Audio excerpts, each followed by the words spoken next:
Slogan দিয়েছেন সেই slogan আমাদের সফল হবে, আমাদেরকে কেউ আটকাতে পারবে না।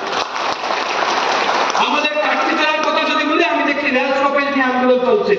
এই রেল স্টপেজ নিয়ে আজকে আন্দোলন আমরা কেন করতে পারছি? কারণ আমাদের সরকার মিজোরাম থেকে রেল চালু করেছে এবং হাইলাকান্দি জেলার কাটতিছড়া হয়ে হাইলাকান্দি শহরের বুক ছিঁড়ে আজ রাজধানীতে রেল গিয়েছে। সরকার যদি মিজোরাম থেকে রেল শুরু করে কাটতিছড়া হয়ে হাইলাকান্দি শহরের বুক ছিঁড়ে গুয়াহাটি যাওয়ার যদি, দিল্লি যাওয়ার যদি ব্যবস্থা করতে পারে, তাহলে আপনারা সবাই বিশ্বাস রাখুন, মাননীয় সাংসদ মহোদয় যে ঘোষণা দিয়েছেন যে আগামী কিছুদিনের মধ্যে আমাদের কাটতিছড়া স্টপেজ হবে, নিশ্চিতভাবে আমরা কাটতিছড়া রেল স্টপেজ পাবো। আমি দেখলাম এই গতকালকে মেডিকেল কলেজ স্থাপনের জন্য হাইলাকান্দিতে জায়গা নির্ধারণ, কাটতিছড়ায় জায়গা নির্ধারণের কাজ হচ্ছে।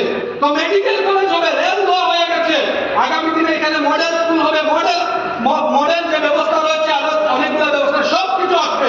আমাদের সবাইকে শুধু মাননীয় মুখ্যমন্ত্রী, মাননীয় রাজ্যিক সভাপতি, আমাদের জেলা সভাপতি কল্যাণ গোস্বামী এবং দলের কার্যকর্তা যারা সবাই আছি, সবাই হাতে হাত মিলিয়ে, কাঁধে কাঁধ মিলিয়ে নিজের মধ্যে সব বিবাদ ভুলে গিয়ে, মতান্তর আমাদের মধ্যে থাকতে পারে কিন্তু মনের ভেদ থাকবে না, মনের ভেদকে দূরে সরিয়ে মুঁহ মে শক্কর, পেট মে চক্কর, দিল মে আগ, সির মে বরফ, এই চার বাক্য নিয়ে আমরা আগামী দিনে ভারতীয় জনতা পার্টির সৈনিক হিসাবে কাজ করব।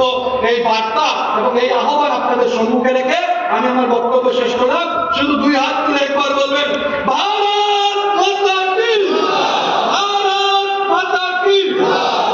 একটা সময় ছিল ভারত মাতা কি জয় বলতে হলে সোনিয়া গান্ধীর পারমিশন লাগতো, কমিউনিস্টের এক সময় ছিল কংগ্রেসের সাথে কোনো সময় চায়নার পারমিশন লাগতো, কিন্তু আজকাল ভারত মাতা কি জয় বলতে কারো পারমিশনের প্রয়োজন হয় না। যেহেতু আমরা ভারত মাতার সন্তান, যে ভারত মাতা আমাদেরকে জল বায়ু দিতে কৃপণতা করে না, সেই জন্য এই ভারত মাতার জয় ধ্বনি দিতে আমরা কৃপণতা করবো না। দুই হাত তুলে একসাথে আমরা বলবো, যাতে আমাদের বিরোধীরা এখানে যারা আছে তারাও এই ভারত মাতার জয়ে যাতে কম্পিত হয়। এই জন্য দুই হাত তুলে একবার শেষবারের মতো আমার বক্তব্য আমার সাথে দুই হাত তুলে বলবেন, ভারত মাতা কি, ভারত মাতা কি, জয় শ্রীরাম, জয় শ্রীরাম, জয় শ্রীরাম, জয় শ্রীরাম। সঠিক খবর, শুদ্ধ খবর, খবরের পেছনের খবর। বরাকের প্রথম ডিজিটাল প্ল্যাটফর্ম বরাক বার্তা 24।